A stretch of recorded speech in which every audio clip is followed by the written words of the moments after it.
What's up, y'all? Chris Lotus here. Hope you're doing all right. Recording literally a couple of minutes after the Game Awards just ended. And before I give my personal thoughts, two things.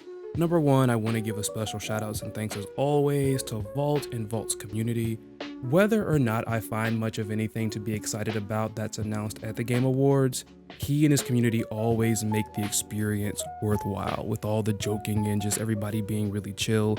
This year, it got me thinking a little bit about last year where I did join along with the watch along, of course, but I remember I was a couple of weeks out of the hospital when I was dealing with COVID and rhabdomyolysis. So just being there again, it just kind of had me thinking about how just bombastic and kind of crazy this year has been for me.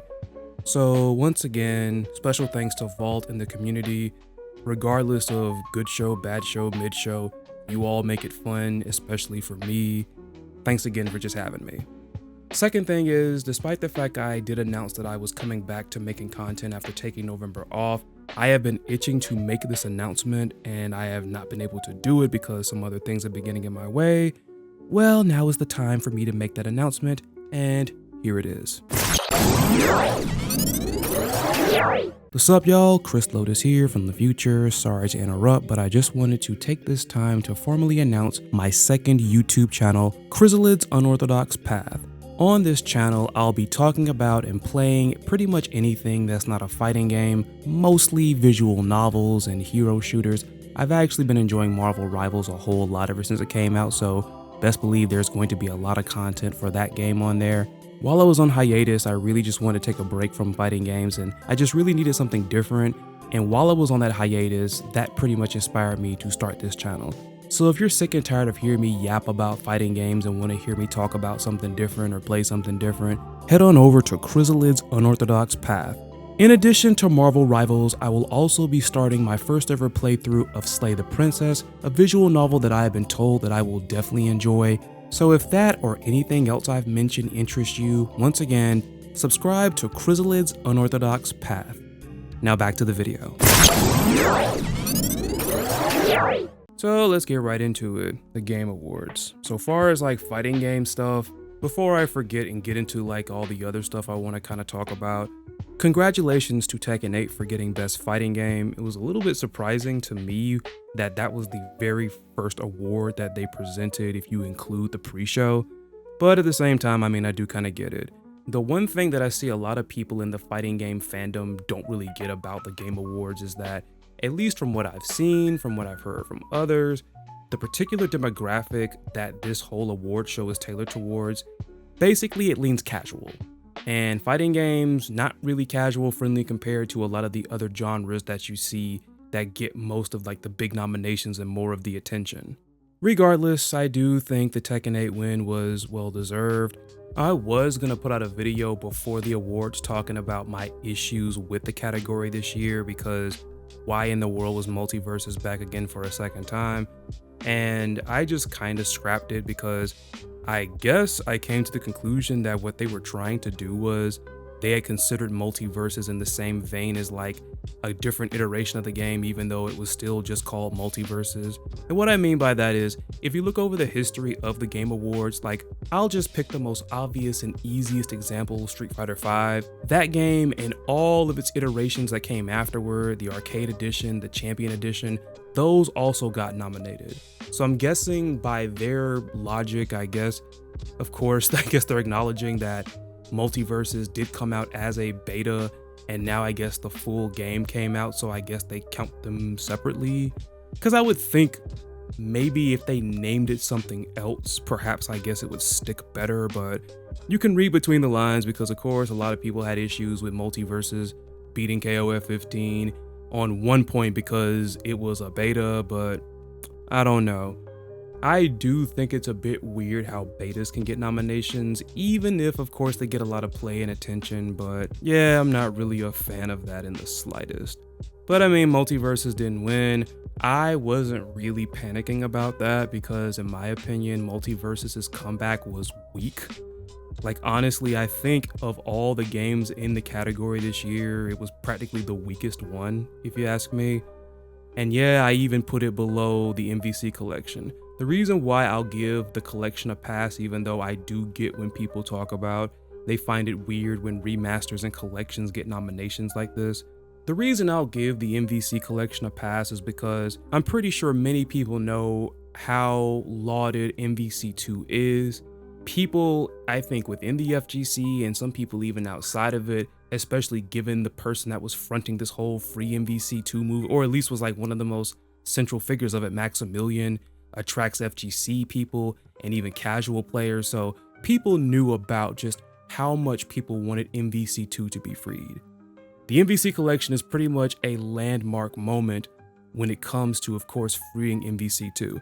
And also, don't come in here telling me about Fightcade. I know about Fightcade, and I'm not throwing any shade to Fightcade. It's just, once again, consider who we are mostly talking about here. Mostly casuals that flock to consoles over PCs. But my biggest issue with the category this year isn't just about multiverses returning. Like, me personally, I've always had the feeling that the Game Awards will pull weird nominations like this when it seems like they're strapped for fighting games that came out within the year, when that's not the case, because where in the world was Under Night and Birth 2? Me personally, and I probably shouldn't say this because it may tie into a video that I plan to release before the year is over, but that game right there is my personal favorite fighting game of this year. No shade to Tekken 8, it's just I had more fun with Under Night. And one reason for that kind of ties into, nice little segue here going into some of the announcements or whatnot, because there weren't really that many when it comes to the fighting games this year. Between the DLC that we've gotten so far from Under Night and everything in the first Tekken 8 season, I still prefer Under Night. Now that we have the first full Tekken 8 season, this pass literally has 0 characters that I really care about. Again, just to be clear, let me go through each one and give my thoughts. Eddie and Lydia, I don't dislike, it's just I'm not crazy for them either, like I'm just basically ambivalent about them. I think both of them are cool in their own way, but not really any characters I'm willing to whip out the wallet for. Heihachi, I am tired of talking about at this point. I've never cared about this character. I do not like how they brought him back so fast after yet another one of these course-altering epic battles, fight to the death, blah blah blah blah, only to be yet another chapter or another footnote in the whole history of why fighting game deaths are meaningless. I am tired of it. Argue with your mom, don't argue with me, and if you can't argue with your mom for whatever reason, argue with your dad, and if you can't argue with your dad, argue with your siblings, and if you don't have siblings, argue with your dog, argue with your pet, and if you don't have pets, then argue with a mirror, and by some cosmic chance you don't have a mirror, find a sink, fill it with water, and argue with that instead. Next character. So, at the Game Awards, Final Fantasy XVI's Clive was announced as Tekken 8's final Season 1 DLC character, and he's coming out next week. I do not know that much about this character. I have not played Final Fantasy 16. I haven't played a Final Fantasy game since 10-2, really, that's it. That's not really an indictment of the series. I'm not saying like it's bad or anything, it's just I kind of lost interest. I mean, Clive does look cool. Maybe I might change my mind, but I think the chances of that are quite slim. But overall, I'm just glad that I didn't jump the gun and buy Tekken 8's Season Pass, because there's really nothing here that gets me excited. Call it what you want to, but I'm still waiting for Julia. Until then, I'm probably going to stick with Azucena, maybe try out Zafina. Like, those are really the only characters I'm interested in right now with Tekken 8. And that's not a bad thing. Like I said, I still enjoy the game very much. Azucena is just that much fun to where playing a character, just a single character, doesn't really bore me all that much. But overall, that's kind of what I felt about when it came to Clive's announcement. Hey there, it's Chris Lotus from the future. Probably like a couple hours after I had originally recorded this, so it's kind of funny, but nevertheless, it's me from the future. So before I went to bed, I did watch Clive's trailer, and for the most part, my thoughts are still the same. Still a cool looking character, his fighting style looks really cool, but perhaps if I was more into Final Fantasy, I would be a little more hyped, maybe. Like, I'm not one of those people that wanted Tifa, like I don't know where this came from.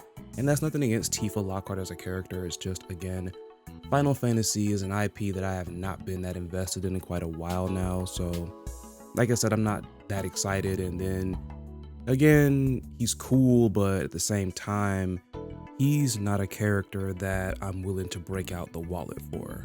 That's just that. I can say that, right? I can say that a character looks cool, but it's not really a character I'm hyped to play or hyped to buy, right?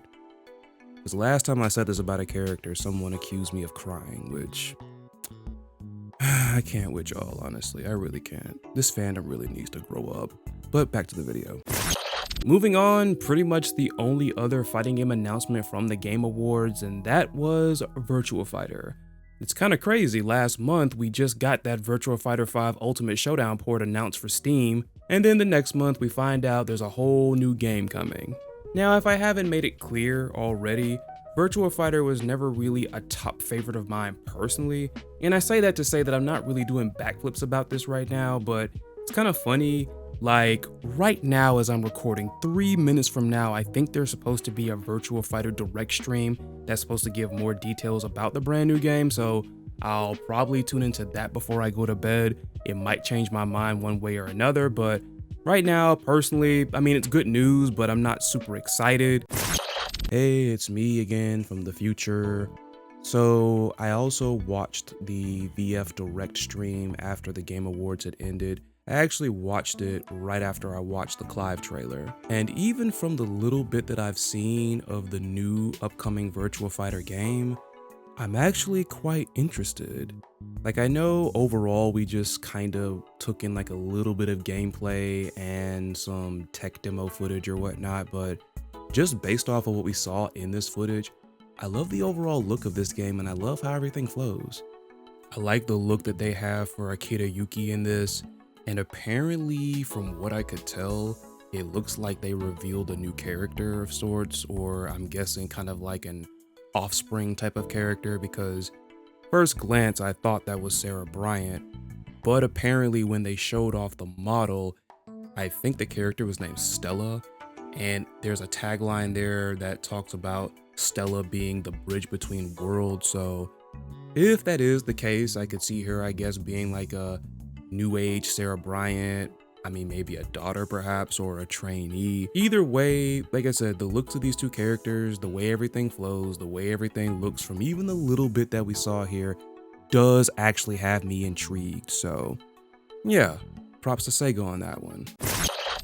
Like, honestly, overall with the Game Awards, the announcement that really excited me the most was the Okami announcement, the sequel that is.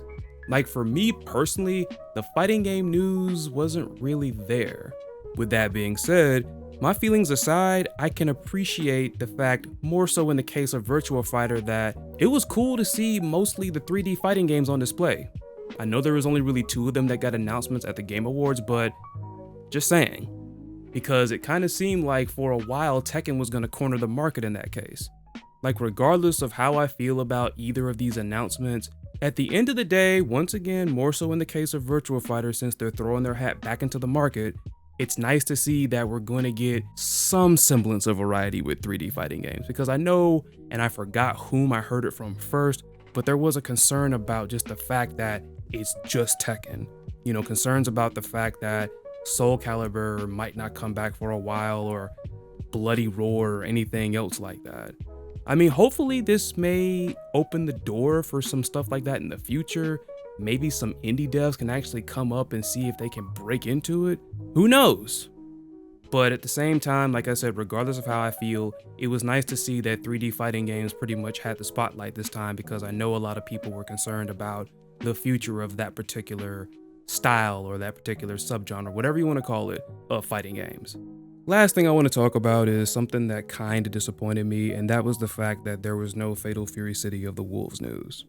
Now, I will accept that you could argue that perhaps maybe it's a little too soon, at least given the time between announcements, because last thing we got was Kim Dong-won's trailer, and that was a month ago. So maybe, I guess a month is too little too soon, maybe?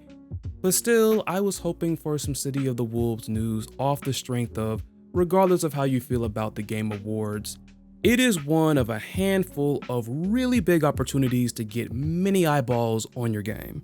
And Fatal Fury can definitely use that. I was expecting it because, again, in my opinion, SNK has been killing it with the Fatal Fury City of the Wolves advertising and marketing. They have really been on their S tier game. Like, forget A tier, they have been on their S tier game. Like, compared to the last couple of SNK fighting games, they are marketing Fatal Fury tremendously well, in my opinion. And I was hoping that they would keep the momentum going, but alas, that did not happen. And before anybody jumps the gun, no, I don't think this is gonna doom the game or hurt it or anything. It's just, I do think it's a missed opportunity, but hey, even though the time is winding down, there is still plenty of it to go. And admittedly, I was hoping that we would get a beta announcement or a demo announcement at the Game Awards akin to what they did with King of Fighters 15 some years ago, where they also revealed Cronin. But who knows? That could still happen. Just might be straight from SNK this time, or maybe some other event.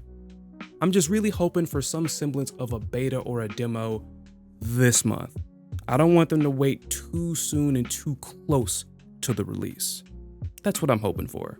And you know what? Perhaps when it comes to fighting games, perhaps SNK and Capcom kind of felt like, hey, we put some stuff out before the Game Awards because, of course, Vice and Mature for KOF 15, and then we got Mai's teaser not that long before.